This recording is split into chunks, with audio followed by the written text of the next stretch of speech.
right. Hello, everyone. Welcome to Upstate Curious chat on interpreting the asking price. We had so many good titles for this, but they didn't fit in the tiny box on Instagram. But this is a really important topic, and I think it's something that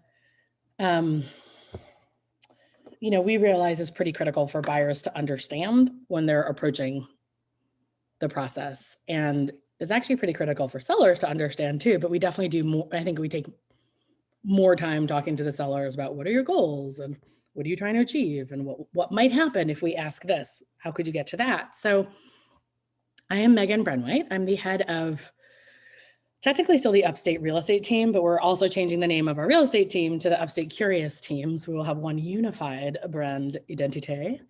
And we are with Keller Williams Realty, Hudson Valley North. I'm not only a licensed real estate salesperson, but as of yesterday, I'm an associate broker. So that is very exciting. I finally got my associate broker's license, which doesn't mean anything, just that I've been doing this for a while and took another test.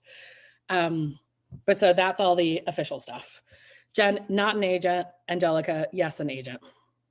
Oh, wait, I see that we already have one question. Kyle, do you have a question, or do you just put your hand up for no reason? I was just clapping on the promotion. Oh, clapping. See how I'm, Zoom. You think I would know what everything meant by now. Yeah, it was actually doing the 80 hours of coursework and whatever it is, and then taking the test was actually easier than figuring out how to fill out the forms with the Department of State to get my license upgraded, which is hilarious. So yeah, so basically, and we do have one question that we got sent in, not many other ones.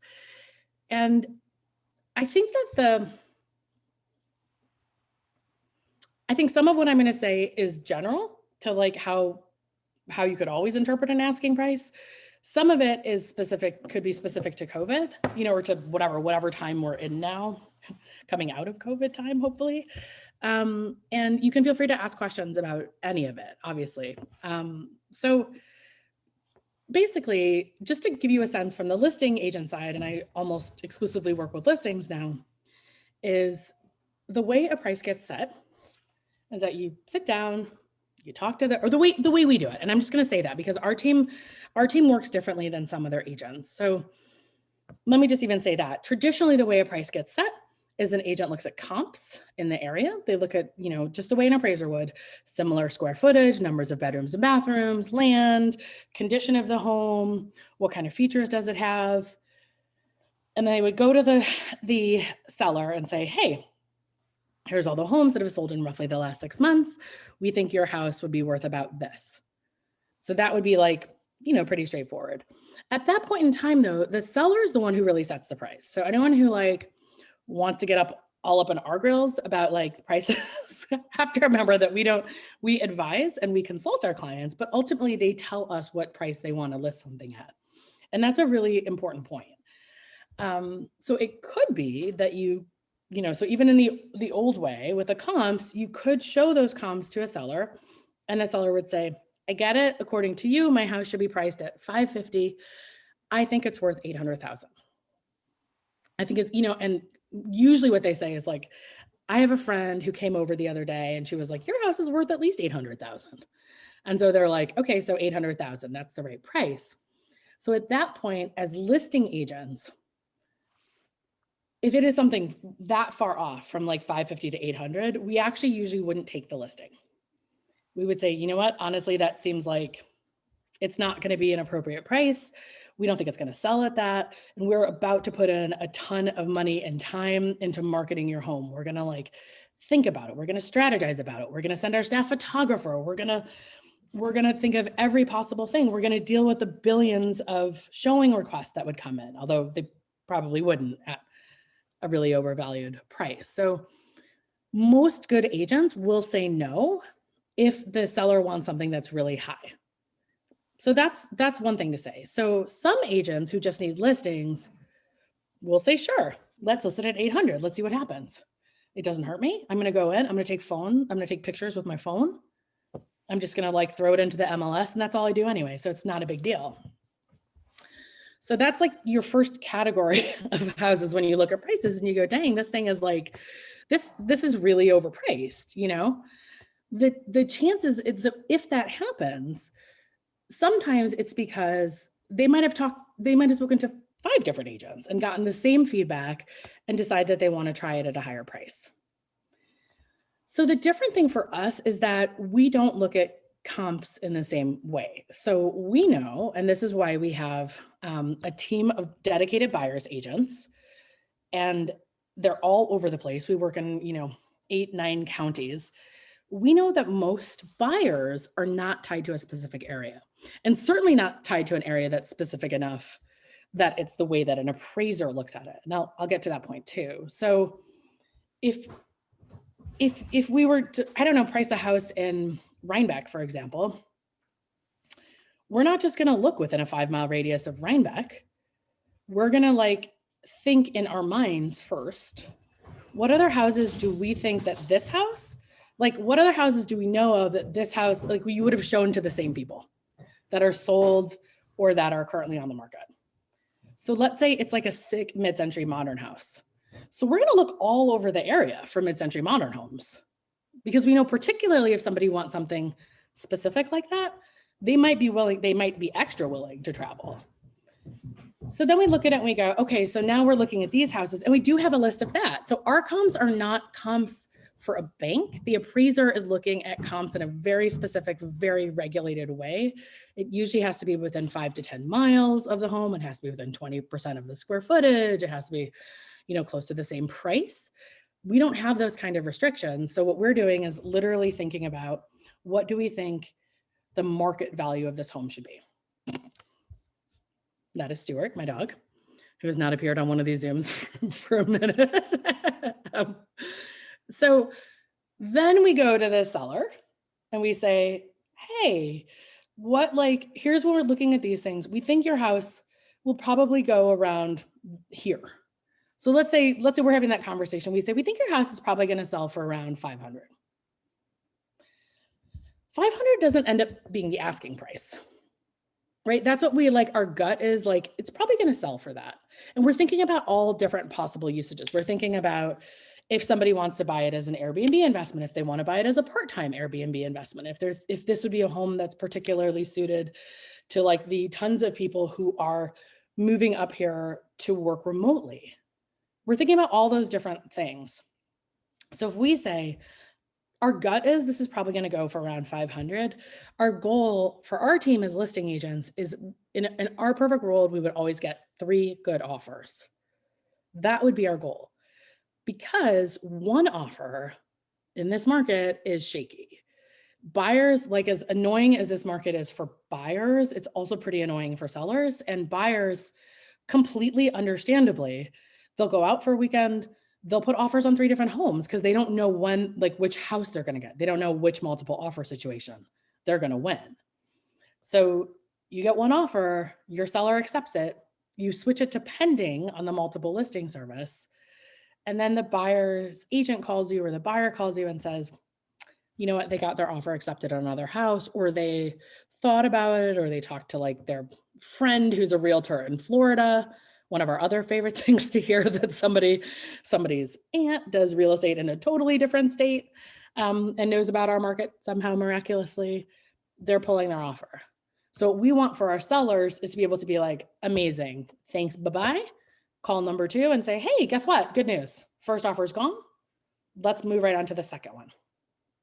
That's what we want. And that is why our team tries to generate multiple offers, 100%. And that's what we would prefer every single time. So what that's meant is that, so if the house we think is going to go around 500, where we might price it is like 475, 485. If we're not sure, like if we feel like it probably is going to go for 500, but there's some road noise, or those 2 bathrooms really need to be renovated, or there's like something that makes us a little bit like nervous about the 500, we might just say, hey, let's price it at 449. If that price is low, it will go up. The market will speak. So that's it. Now, I will tell you, for us, and I think for most agents, and even like legally for our multiple listing service, you are never supposed to list a home at a price the sellers wouldn't accept. So what that means is if we're like, if we say like, let's price it at 449, we have the conversation with the sellers and say, but you guys, you just need to know that you really have to be okay with accepting an offer at 449. That has to be okay. You got to be happy with that situation. So let's say the seller says 449, it's a little bit low. We're trying to move. We're trying to like build a place. We have some other cost, whatever. Then we might say, okay, a 449 is like absolutely your bottom line and that feels a little low. Why don't we try it at 465? Then if it like, for some reason it goes on the market, we're wrong about the 500, we don't get multiple offers. If we put it at 465, even if it lasts like 2 weeks, which nothing, has almost barely been happening for us, they have a little bit of room to negotiate. And that's important because we really try never to list a home at the exact bottom line of a seller, because everybody wants to negotiate. If they're not, this is a weird market. So it's like, if they're not bidding 20% over ask and waiving every contingency, they still want to get 10K off, 15K off. That like in a normal market, that's the dance. Like you don't want to feel like you paid full price. So that's kind of like that paying full price is the part that is like actually the main reason I wanted to have this Zoom, because the asking price is random. It's honest to God kind of random. It's based on what the seller wants. It's based on the kind of comps the agents used to. It might be based on the kind of clients the agents used to working with. It might be based on the volume that agent is doing. So how much they're seeing, how quickly the market is changing. The way people tend to view any offer is how much below or above the asking price they get it for. And that kind of makes sense because like, I don't know, if you went to a store and you were like, this set of like dishes cost $100 and you got it for $85, that feel pretty cool. Like you'd be like, great, I got $15 off that. Although actually in a way it's the same point. Like if you saw that same thing, that same set of dishware had never been open at a thrift store, you would want to get it for like $35, right? Like, so it's actually kind of the same point. It's not like the original price doesn't really matter. The thing that really matters ultimately for the buyer is how much it's worth for you. And for the seller, it's going to be what's the best offer in the end. So this is where we've had, and the good news for buyers is that I'm doing some training of new agents on our team, and I had 2 closings recently where we got 10% under ask for each of those homes that had only been on the market for like a week each. So that's the kind of thing I know I keep saying is never possible. It's never possible. It's never possible. But it is actually sometimes. And the reason is that when an agent like Angelica goes into a house, or like me, although not me most of the time because I'm not doing it, is we go into that house and we are doing so much volume as a team that we can be like, I bet this house is going to go for this. And that is when you should listen to your agent, and that is when we have people say, I don't want to go. I feel like I don't want to go more than 20,000 above the asking price. But what if the agent who priced that home is not a good agent or just underestimates the value of it?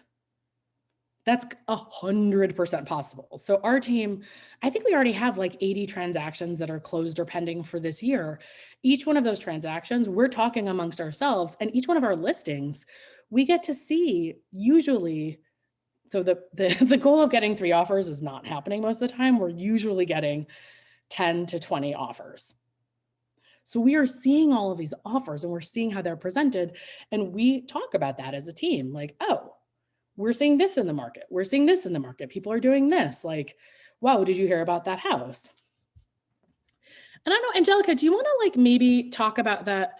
You don't have to give the address, but like maybe talk about the experience with that house last weekend where there were 4 offers and how My team only. There was like, oh, like right. 40 offers, but 4 of them came from our team. So yeah, our team alone submitted 4 offers for this house. Okay, and that's the one thing I'll say that like that was as a lead in to you. One of the really important questions is like, oh, how many showings do you have? If the house has 30 showings, usually it means it's going to go well above ask. But actually, weirdly, not always, because it might not be as cute in person as it is in the photos. So how did you, so Angelica, when you were like taking your clients there, like, and you saw, I mean, you can, do you want to just make up like fake numbers or whatever? It doesn't matter. Like, this isn't like a secret thing. I think even say what that, just say what the house is. I don't know why I'm saying that. Yeah, people can look it up. It's I'll even pin it here. Yeah, 11 Pine Lane was listed at 390. So I'm really familiar with that area and what's selling over there. I show every good house that's out there. I have clients buying houses out there, and seeing the house, I was like, this house should have been priced at least 500 based on what's around, the potential, the unique look of the house, the land. It was like a really, really nice lot. I was like, this house is grossly underpriced. There were back-to-back showings for like 4 days. And they actually cut off highest and best on Saturday. Oh, they did? I didn't even realize that. They didn't even show it through Sunday because there were so many already. That's So kind of my clients. We would never do that, by the way. So just FYI, unless we get an offer that is like out of this world, like way over ask and cash and whatever, we're showing that house that we're going to advise the sellers to show that house until Sunday and do highest and best on Monday. Because they still left money on the table. Potentially. Okay. Yeah. So I told my clients this house is going to go for around 600,000, and you need to ignore the asking price of 390 and submit your offer as if it was 500. And my clients went up to 560 with no appraisal contingency and didn't get it.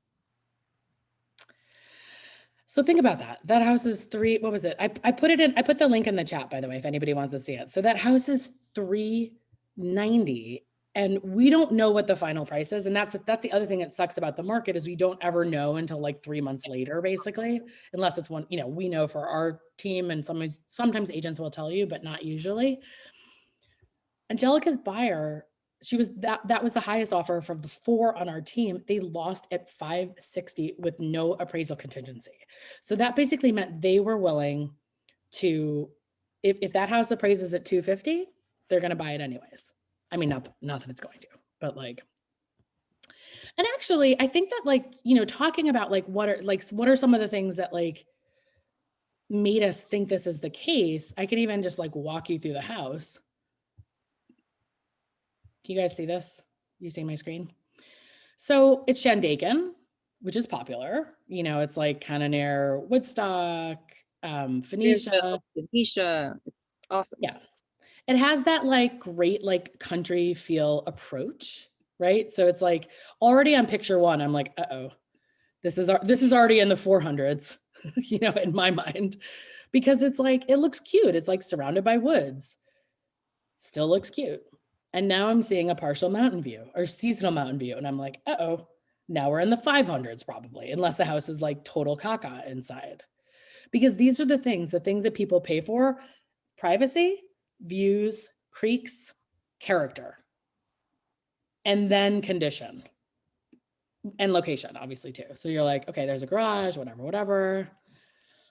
And I'm thinking, that's a pretty nice kitchen. It's like not like the nicest, most luxurious kitchen I've ever seen. It is not a $390,000 house kitchen in this market. It's not.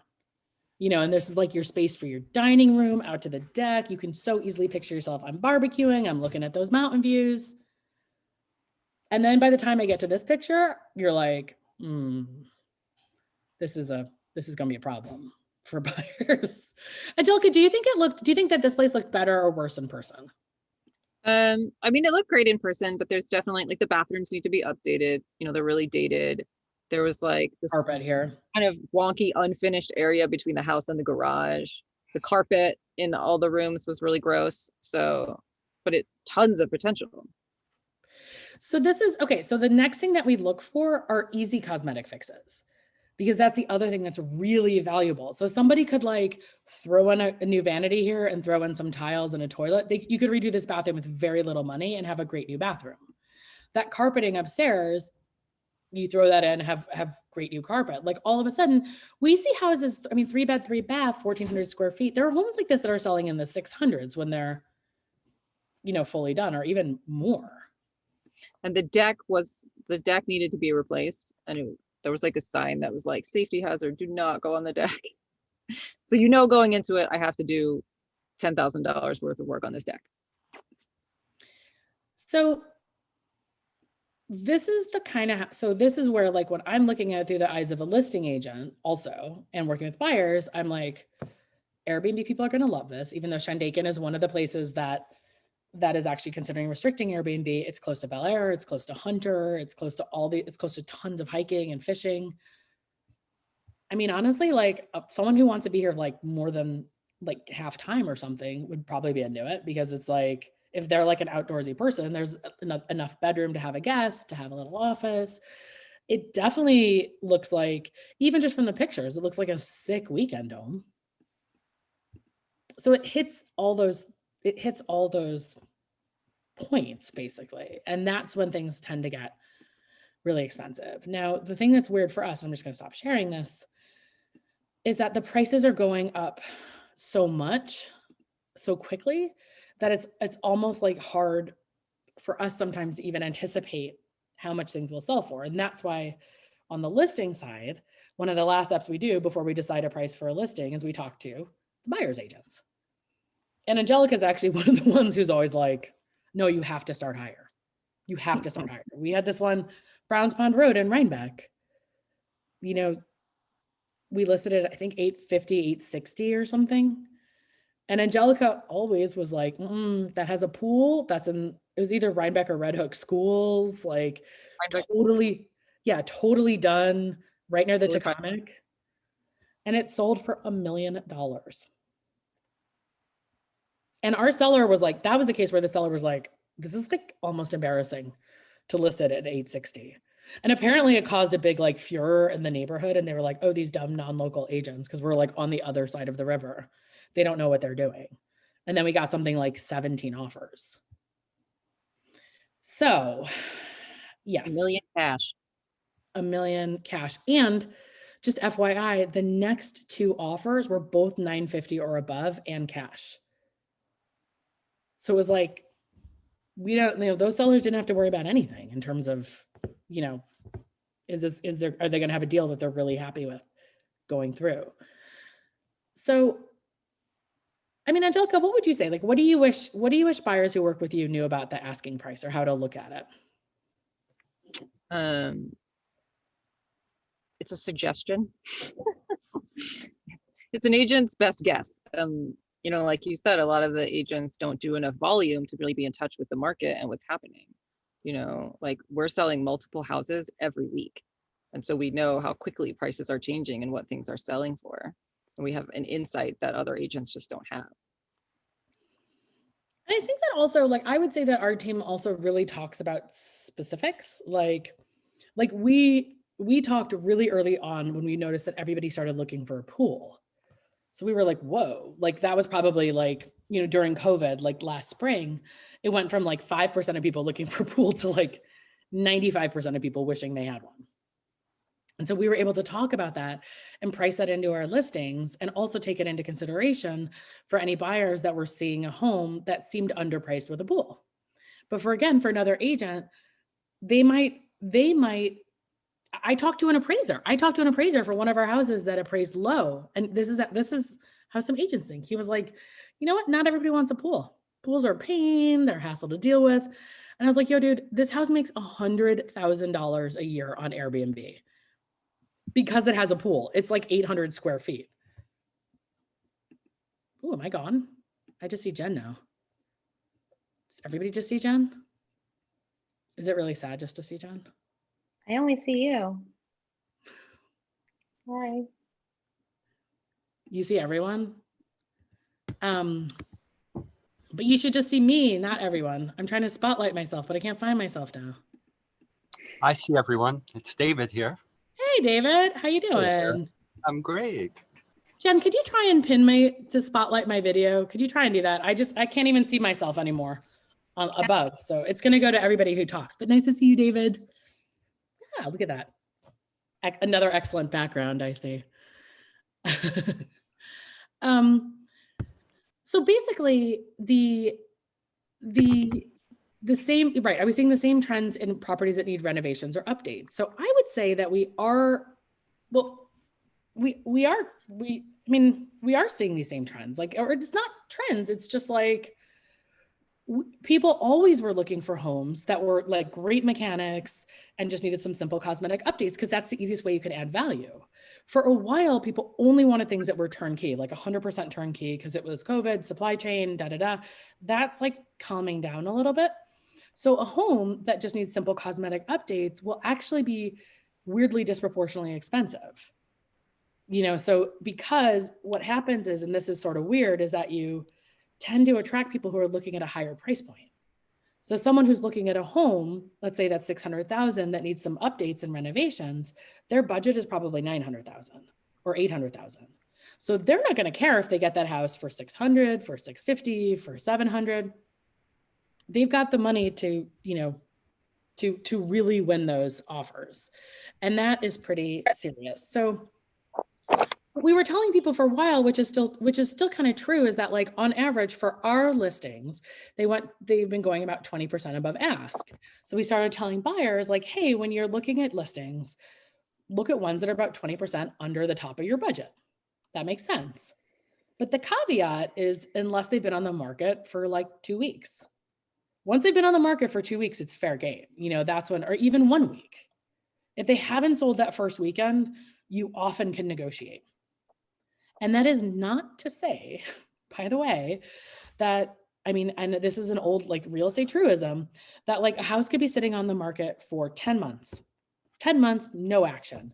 And all of a sudden it gets 2 offers. And every time that happens, you're going to think that the listing agent, your agent is just like lying, they're making something up. But it happens so frequently that I really thought about it. And I think the reason is because something shifted in the market. So like some people looking in that price range, all of a sudden, maybe there were 5 houses that were cute the whole time and now there are none. So they start to consider like the one house that's like been, unloved for a while. But that does happen. So, and I should say this early often, is that the only price that should matter for you as a buyer, and this kind of gets to why the asking price doesn't really matter, is how valuable is the house to you or the property? How valuable is it to you? Can you afford it? Like, are you going to be psyched that you got it at that price? Are you going to be bummed if you miss it a little bit above what you think your highest price is? So we always ask buyers to think about their oh shit number, which is like, oh shit, I totally would have paid that.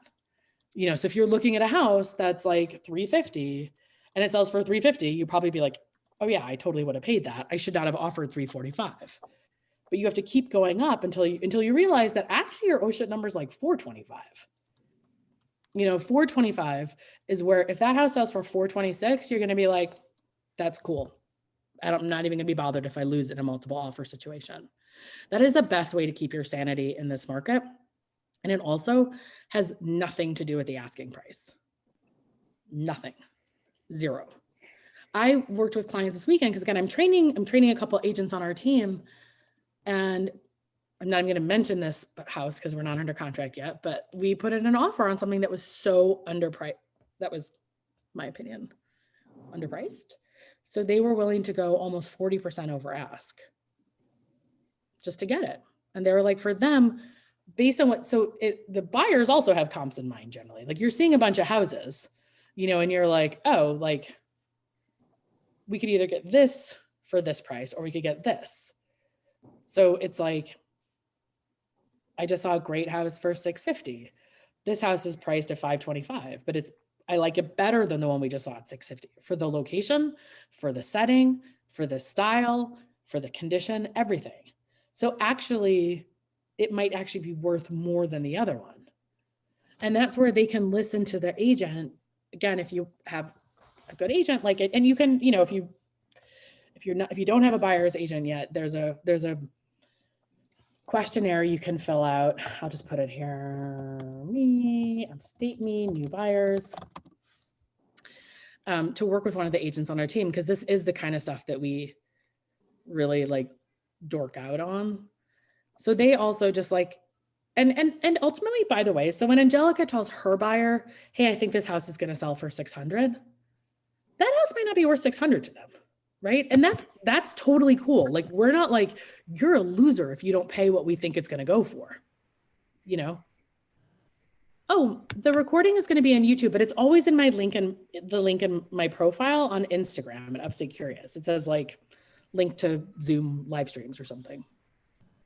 So, I mean, that's just a thing to know, is that a good agent's not gonna, you know, we're just there to represent you. And Yeah, actually, and a lot of times, you know, like this, what it will sell for if they ask me. So like, what do you think this will go for? I give them a number based on, my experience and my understanding of the market. And then they come up with what their offer number is. Like, I don't tell them what their offer should be. It's very personal, and individual. which is also, by the way, I should say like one note here about dual agency, because we end up with a lot of buyers who don't have agents coming to see our listings. And then we end up, if anybody on our team is working on the same house, we essentially it's like we're considered one person. So I see, and there's Brian here now. Hey, Brian, another agent on our team. So let's say I was a listing agent on a house and Brian was representing the buyers, because the buyers just called and they said they wanted to see the house. We actually we're both dual agents and we're not representing either side. We essentially are facilitating the transaction, and we're there to keep the transaction together. And that is why what Angelica just said is a big part of the reason why we love doing it and why it's so not that different from our normal process. Because the one thing we can't do as dual agents is we can't give either side specific numbers to negotiate with. That is like one of the biggest no-nos for obvious reasons. We can't be like, hey, you do 375. Oh, hey, you accept whatever. But we can say like, hey, I heard that this house had 30 showings. I think it's going to go at least 20 over ask. You're probably going to be up against cash offers and you have financing, which may mean you have to go even higher. Where do you feel comfortable? What is your oh shit number? And sometimes the answer is we're not going to see it. You know what I mean? And that can be the right answer. That is often the right answer. But the difference between us being like, we're not, most of the time, even with dual agency, you're not in this market as a buyer trying to like you are trying to get the best deal. You're trying to get the best deal for the current market conditions. That's it. But again, and this is where the asking price drives me so nuts, is the way that you have to analyze best deal is it the best deal relative to the market price, which is not the asking price. So let's say Angelica's clients, let's say there are two offers above 560 and both of those offers dropped out. And maybe one of the offers was 650, one of the offers was 620. So if Angelica's clients had gotten the house that was priced at 395 for 560, that would be a good deal, right? Because there's an indication that the house actually could have gotten much more, especially if they shut it down Saturday, like they missed all the Saturday and Sunday showings. Like that's bonkers. So that's a way to really, I think, to think about this. And I guess the other thing to say is that, again, just in the along the lines of like this, the buyers determine their price, the sellers determine their price. We're advising both sides of like, hey, we think on the seller side, we think this will get you the most amount of money and the best deal if you list it at X. And then they decide, along the same lines, like some sellers are not that motivated by time, and I got to say, we had one seller who they wanted us to list it at significant, like a very aggressive price for a home that house was on the market from, I'm going to say like May until January, which is weird in this market, right? Like that's like real unusual. Like you would assume it was on an actual burial ground or something. And they got full price. They got full price in January. They were just like, we don't care. We're Airbnb-ing it. We're making a bunch of money. Like, we're cool. Like, we're just going to wait until somebody likes it enough. And that's it. So sometimes like, it's good to remember that you're dealing with people, and that's it. And that's actually, by the way, that I should have like a whole Zoom on that, like how to remember that there are people on the other side of your deal, because you will like, I mean, it's very natural to like want to kill your attorney, want to kill the bank person, want to kill us at some point in time, want to kill the seller, want to kill their inspector, want to kill their cousin. Like you're just like, how is everybody doing this? But the thing is that like everybody's got their own weird stuff, right? So it may be like literally it could be that it could be for something that makes no sense. It could be like my cousin's house sold for 600 in like Boca Raton. So I don't want to have a house cheaper than, I mean, it could be something completely random. And then you're like, okay, that's weird, but like, we actually think it'll probably sell for close to that. So we're willing to roll the dice on that. Like, we're not like, we're not like embarrassed to have it out there. And there are some houses, and this is where it's really tricky, and some pieces of land, I will note for at least one of the audience members here, that are just have such special characteristics that you really have to look at it like buying a piece of art or valuing a piece of art rather than a place to live in a way. Because it's not like, how much should a view of a waterfall be? How much should view of mountains be? How much should, I was at a house, oh my God.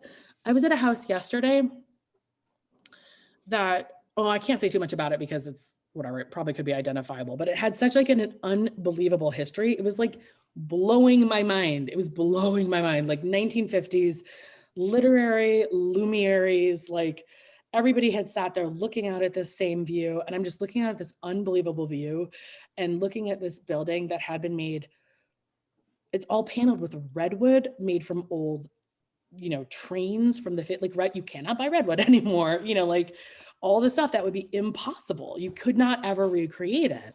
So it's like, you cannot look at that house and go 3,200 square feet, 3 bedrooms, 2 bathrooms, like fair condition. You can't. But the next thing I will say is that the appraiser can and will.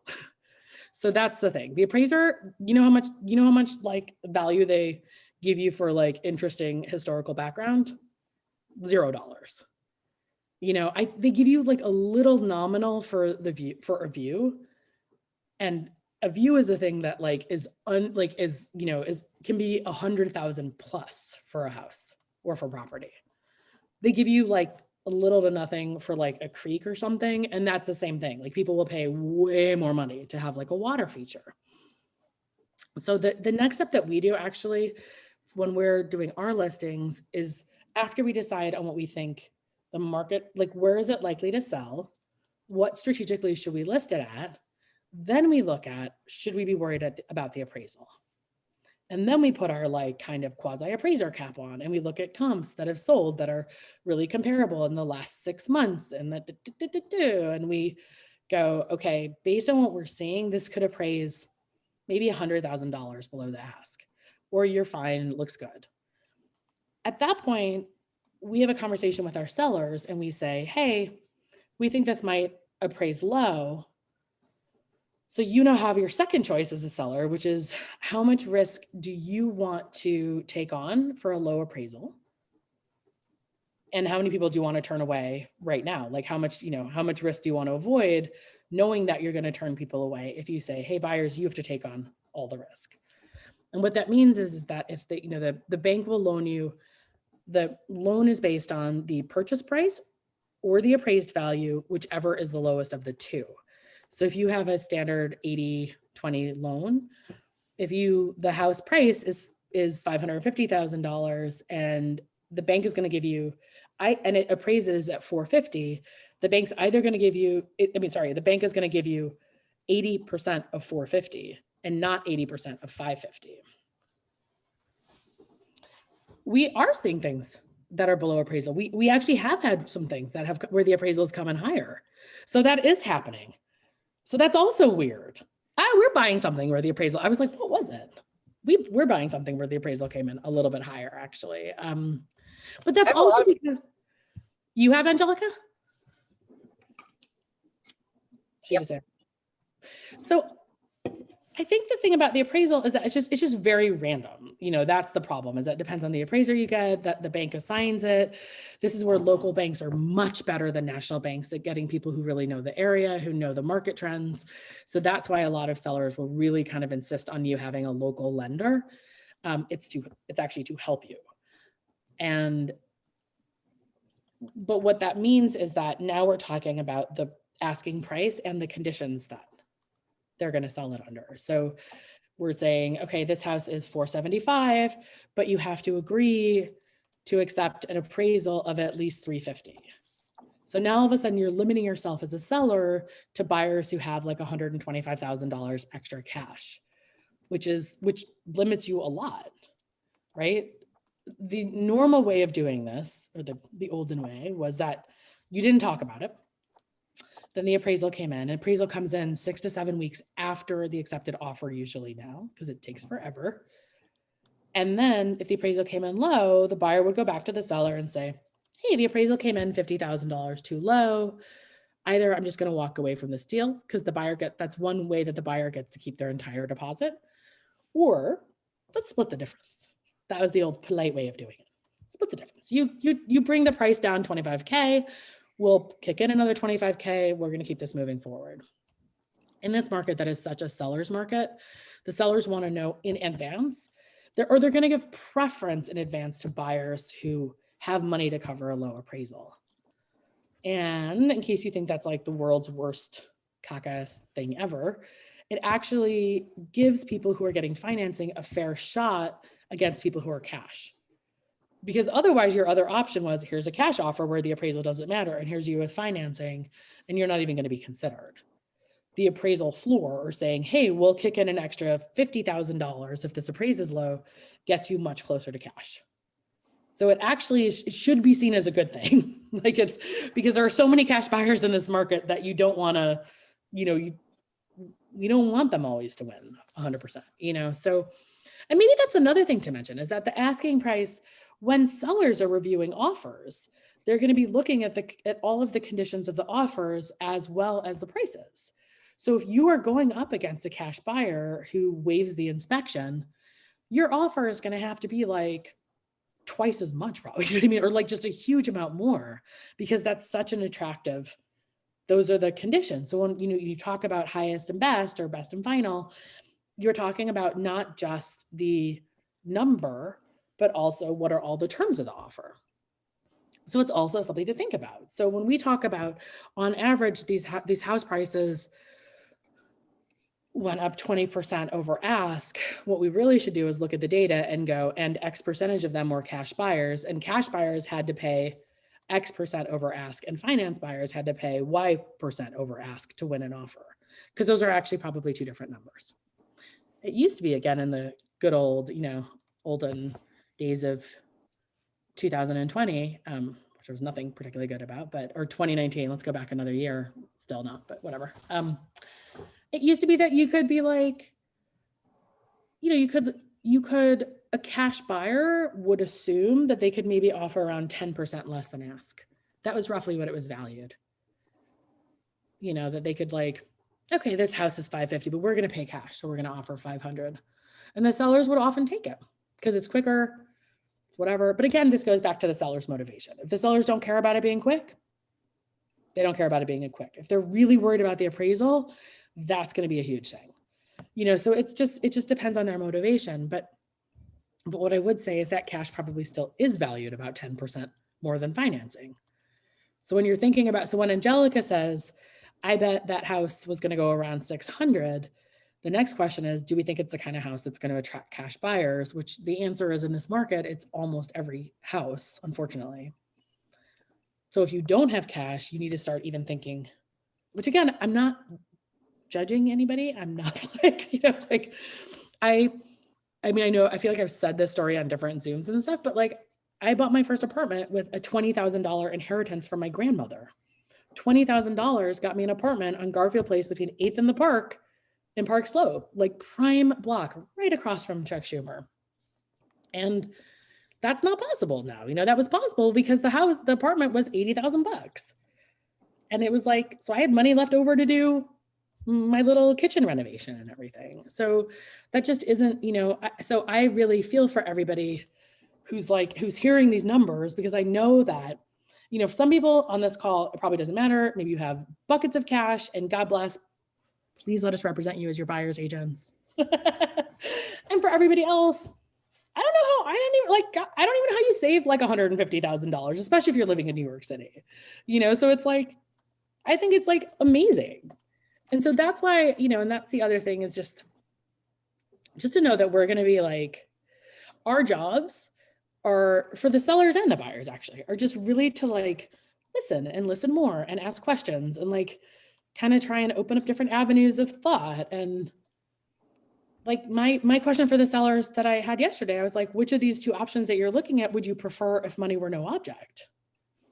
Because I was like, as soon as we give you prices, you're going to start thinking about prices. But which would you actually rather do as a person?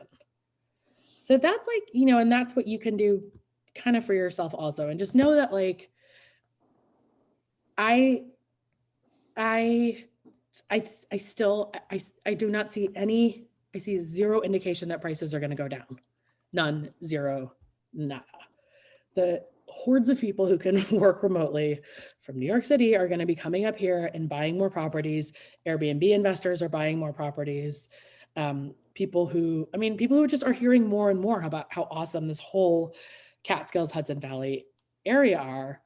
And now there's more restaurants opening, more cool distilleries, more cool things that are like more and more giving attention to this area. All of that to me just leads to price increases, which also means I think your oh shit number should take that into consideration. So if you're like, we really like this house, it's probably $15K over where we'd want to spend, like figure out who you can borrow the money from. I mean, honestly, like that's where I would literally start hitting up my tech friends primarily, but like just because the thing is that like that house, like 54% increase in prices in Ulster County and the median house price, February 2020 to February 2021, 54% increase. And that is median, which is also whatever, like not a good number for some ways, but like the point is that it could actually be higher for the kind of houses that we're looking at with the character, the style, the privacy, the location. So if you push yourself a little bit now and you get a house that you like, every fiber of my being says that in a year, you're going to be laughing. You're going to literally be like, ha ha ha. And you're going to be posting all over Instagram about that house that you like bought for X amount. We had a client who bought a house. I mean, this is a great asking price one. Sick mid-century modern house, like blow your mind, the kind of thing that should be a museum house. The agent didn't like it. Listing agent was like, I don't get it. I don't really get this house.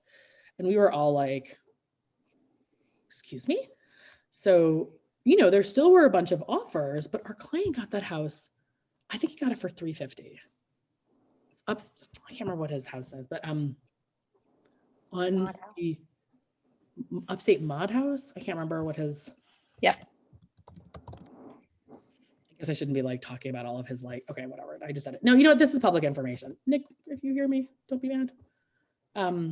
This is publicly available information. Look at this house. Something like $350.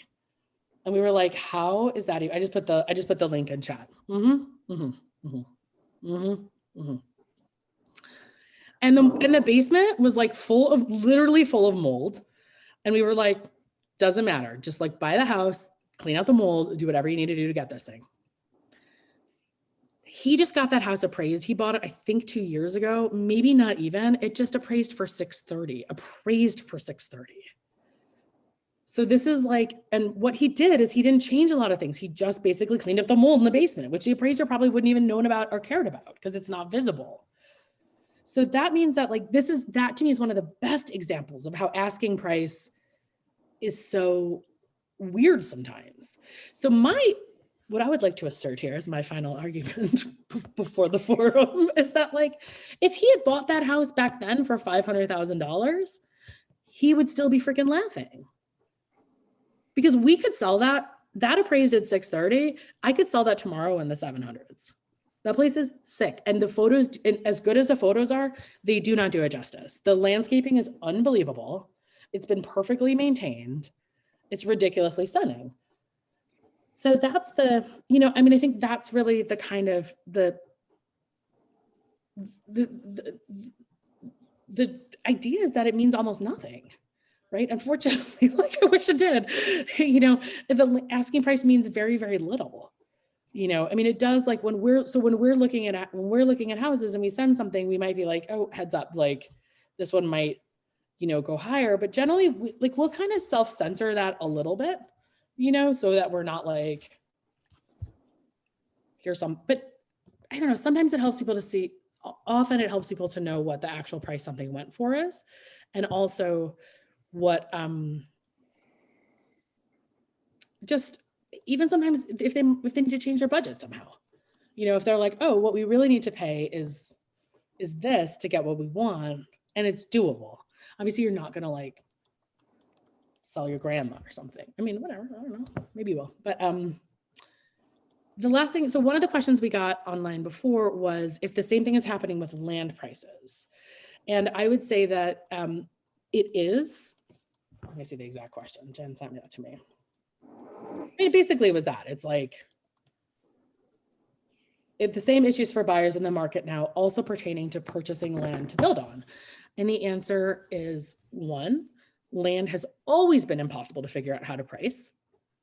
It's the most random of all because there's so many different factors that go into it, like how much is buildable, are there views, are there mountain things, is it close to the road, would you be able to do this, is there good cell service, has there already been a perk test, has there not, and then people just have different prices that they want for things. So that, and now land used to sit for like 2 years and it'd be pretty normal. You would see like a nice 5-acre lot and it would just be like priced at 120 and it would just sit. And it was not an indication that it was bad. You know, it wasn't an indication that there was any problem. It was just that that's just what happened with land. Now people can't find homes. And so they are rabid about finding land. So again, like it's maybe not as like competitive and weird, but land is going to be particularly the type of purchase. I'm just going to say, we're going to have a very possibly interesting parcel coming up soon. Actually maybe even 2. So land is not the type of a purchase that you're going to be able to make any sense out of. Like you're not going to be able to like run numbers on it exactly. What you can run numbers on is like, can I do what I want to do with this land at this price? That you can do. But like you don't need to look at price per acre. You don't need to look at almost anything else. It's literally just, does this price make sense for what I want to do? And if you want to build like a baller $4 million house, then go buy yourself a nice $1 million piece of land. You know, if you need to subdivide into a certain amount of like lots or something, then you have to run those numbers and make sure that works for it. But you're never going to make any sense out of land pricing in terms of like, it should be this much. By the way, same is true for house prices up here when you look at price per square foot. Price per square foot is not a useful number at all up here. It's not. Bedrooms and bathrooms way more are, because it's like if you have a certain number of bedrooms and bathrooms, you can have guests, you can have an office, you can do whatever. In the city, we're so used to thinking about like every extra 10 square feet is super valuable. Here, if it's like 1,500 or 1,600 or even 1,500 and 1,800, it might not matter that much. So I think that, well, I know it's already like 1:59 here, but does anybody have any questions now that I like have been on my, oh, look, there's Janet who actually asked the questions. Yeah, so you want to build 2 dwellings. Great. So all you got to do is be like, does this land fit into our budget to build 2 dwellings? And can I build 2 dwellings there? By the way, you almost never can. So that's just an FYI. You can build a house and a guest house. Almost no land in any area here allows you to build 2 houses. You would have to subdivide it. Different topic. Okay, anybody have any other wait, Kyle, so do you feel like you got a good price on your house now? Now I'm like so curious. Or do you feel like, uh-oh. Yes, I think so. When you close, you're gonna have to tell us what it is. Oh, Janet, what I was saying is you can almost never build 2 dwellings on one single piece of land. You can build a house and an accessory building, but 2 houses is almost never allowed. So you can talk to the town board about it. It's one of the reasons we don't work with land sales, because it is so specific. Yeah, barns, depending on what throws it off is if you have a kitchen. That's really the thing that changes things. I mean, you could build if you just build two barns with nothing in them, then that's fine. But if those barns are actually houses, that's the problem. And it's the kitchen that usually qualifies it as a house. Just what I would say, anybody looking for land, look at one of the towns that you're even vaguely thinking about buying in and be like, call the zoning people and say, hey, this is what I'm thinking of doing. Would this work? And they'll tell you. And like oftentimes it'll be the same. Like that rule is in every town where you can't build two dwellings in one lot, pretty much, unless it's a huge lot and then you have density, different density possibilities. Or have some special zoning. Look, David's like smiling at me. So, but it's rare. Let me just at least say it's rare. So, all right. I have a question for you. Sure. Can you hear me? Oh, great. Well, first of all, this forum is just amazing. Thank you so much, Megan, for providing it. It is extremely helpful and informative. Hello, Jen, by the way. So I have two questions for you. One, maybe Angelica could talk about this a little bit too. When you are advising buyers, in addition to them offering a price on a property, how do you advise them in terms of the terms that they might add to the price offer, which could enhance their chance of winning the bid? That's the first question. I'll let you talk to that first. Well, okay. So this is where I'm going to have to step in and say that that's kind of our little bit of our secret sauce. Okay. A little bit, and multiple offers are so competitive that like any itty bitty advantage that we have is, it's weirdly like the one thing we don't really talk about openly is like, how do we structure offers to win in a multiple offer situation? But suffice it to say, we discuss the terms quite extensively. And we'll improve upon them to whatever extent we can. And we'll work with our buyers to find ways to improve upon them to whatever extent that they can.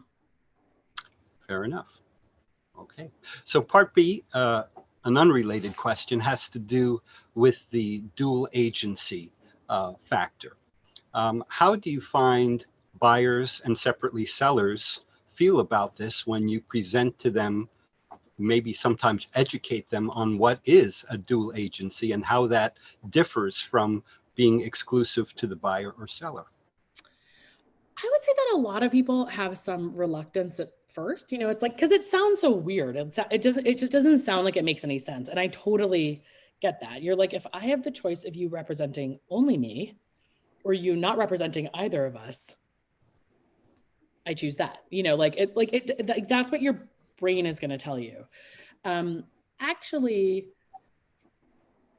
I'm beginning to come out of my shell and expressing how much I think dual agency benefits both sides, because we actually talked about this yesterday, is like, I think that there are like, so we're a little shy about it sometimes because we know people are a little bit like, oh, you're just going to like scam both of us or whatever. I don't know real estate doesn't have the best reputation in general. So the reason that I think it's like amazing, and I would, honest to God, don't tell other agents this, but like I would do every deal that way if we could. If we did not legally have to be part of a multiple listing service, I would not. And the reason, look at Jen's face. She's like, but we do, Jen, it's the law. It's the law. But so we're going to start to do more things like office exclusives, honestly, because we're talking about this. So the way that we tell sellers to evaluate an offer. So buyers are kind of easy because buyers were like, yo, you're not like, it's not you versus the seller ever in this market. It's like you versus a billion other buyers. So us knowing more about like, what is important and us knowing how to structure offers well to win in this market, that is more valuable. Like we're not trying to like negotiate against the seller. We're trying to always, in every case, find an offer that is so attractive that the seller takes it. And I can tell you that we have won with financed offers against cash at higher prices all the time. So, we like, And that is like, it doesn't matter. Like the seller still decides. So it's like, it doesn't matter. So the buyer is still going to get all of our expertise, all of our training, all of our teams like talking about this stuff and analyzing and looking at the best way. And also the way that we listen to people. I mean, the way it works also is that, I mean, we have a little bit of a Chinese wall. It's probably not the right way to say it anymore, but like a little wall between buyer and seller, because the buyer side, the buyer has an agent who's dedicated to them. They will have a transaction coordinator who's totally dedicated only to buyer deals. The seller has an agent who works with them, and the seller also has a transaction coordinator who works just with them. So actually, and this is one of the reasons that I would do this all the time just with our team, because and every time we do a dual agency, we have 4 people watching that deal like a freaking hawk. And we have 4 smart people that we have trained, we have selected, we have watched grow, we have who have brought new ideas in, who we've tested things out with, so that if a problem comes up, we're just like, bing, bing, bing, bing, you know, and if a problem comes up, it always has to be a mutually agreed solution between the buyer and the seller. So let's say like radon is high in a house purchase. So the normal idea is that like, you're going to go to that seller and you're going to get me a radon mitigation system, boom. So, but that's not really how it works in this market anyways. For the buyer, you're like, there are 16 backup offers, you know, like here's what the radon is just a little bit above here. It's winter. It's, you know, they measured it in the basement where you're not going to spend a lot of time. This would be the total cost. Like, let's have you talk to a radon company and understand it and find out, like, this will be the total cost of the risk you're going to take on if this is a problem in a couple months after it's spring and you're opening the windows more and whatever, you get it retested. Are you willing to accept that cost? Or do you want us to go and ask the sellers for a radon mitigation system, knowing that they might say, we're going to go right to offer number 2. So it's so like, for us, in a weird way, it's not any different, except that we know more about both sides so that I feel like we can get to solutions a lot more quickly. And we also don't have the risk. And this is really where I would do it all the time, of like, there are great agents out there. There really are. I'm not trying to say that there aren't, but there are ones that are less experienced or just less excellent, you know? So when we're working for the seller, right? Like, if there's an agent that I've never worked with before, I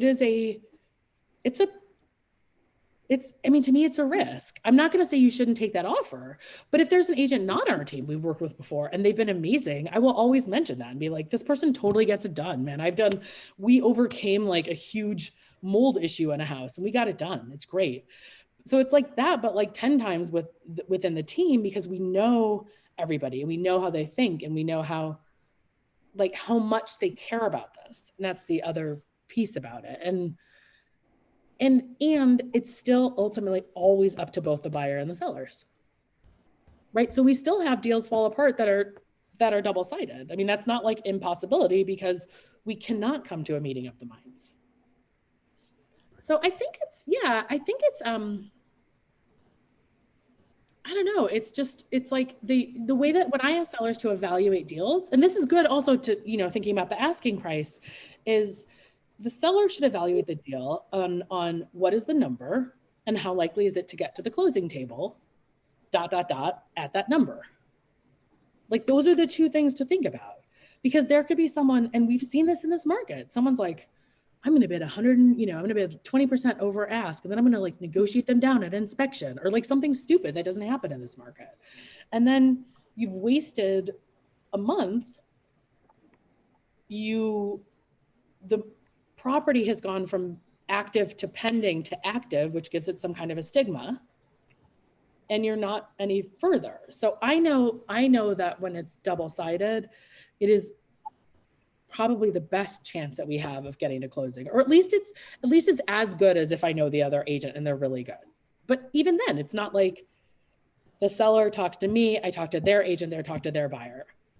That's still how it functionally works within our team, but because we talk so much more, it's like they kind of get the nuances in a different way.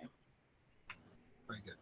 I love it. I literally, like, you know, I'm going to move to a state where we could do that all the time and just, and you know what I'm going to do? I'm going to tell you in Megan's kingdom, what else I'm going to do is I'm going to put the buyers and the sellers in the same goddamn room.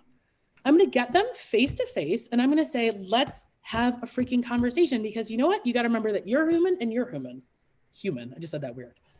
There's no negotiation that doesn't happen face to face except real estate. It's weird. Like if you're negotiating a business deal, you're not like, generally, you're not like, I'm going to tell this random person to negotiate this, who's going to talk to another random person, who's then going to talk to the, you know, owner of the company I want to buy. You're going to sit down. You're maybe going to have a meal together. And that's the thing is like, that's where in my perfect world, everybody recognizes we are all trying to get to the end together. And the only way to do that is that both sides are happy. So let's make both, and not, and both sides are a little unhappy, usually, frankly, you know, I mean, that's also true. You give a little to compromises. Even in a seller's market, sellers are compromising on things all the time to like keep goodwill and keep the deal moving forward, because everyone wants to get to closing. We all have the same goal. And I will tell you that, like, and I know that this might sound like impossible to believe or like BS or whatever, but like our team, like when a deal falls apart, you know, I mean, obviously we're all paid by commission, right? So like there theoretically would be like a big incentive to keep a deal together because of the commission. And I think some people think that might be the other aspect of dual agency, that we're just doing it to like somehow, but I mean, I don't know how you would like bamboozle both sides, but our team, everybody on our team cares so much about our clients that like there are absolutely times where like this is not gonna work. Let's call it. You know what I mean? Let's just call it. Like you guys are not gonna come to terms. And that's fine, because you know what? We're gonna find you a house and we're gonna sell your house. Or we're gonna agree that like we didn't have the right vibe and maybe that was something, you know? Not a problem. It's not a problem. We can't, when we're working, we cannot think about price generally or like the commission, or else it messes you up. It just has to be, what is the best for this client? What is the best for this deal for this client? And that's it, you know? Jen, what were you gonna say? I was just gonna say like, and that's it. Like it's simple as that. Yeah. No, I was just gonna say quickly, I was talking to my mom about her when she was in real estate back before there was like anything electronic, and every offer had to be presented in person. And it was totally different because you had to go and present the offer and you couldn't do it any other way. And it's so interesting to see how different, you know what I mean, that there is. Right. Now other agents just email us an offer with nothing attached. Right. And I can tell you that is not one of the things that we do. We also do not go in person, but it's something in between. No, but the conversation in an email, even just to say what's going on and really know that, I think is so big. Just say whatever we say. We write, you know what we do? We write a long poem. We found that presenting the offer in sonnet form is really the way to go. So that's our secret. Stop giving away all of now our, you know stop it. giving away secret sauce. We tried haikus. We did A/B testing, sonnet haiku, sonnet 1.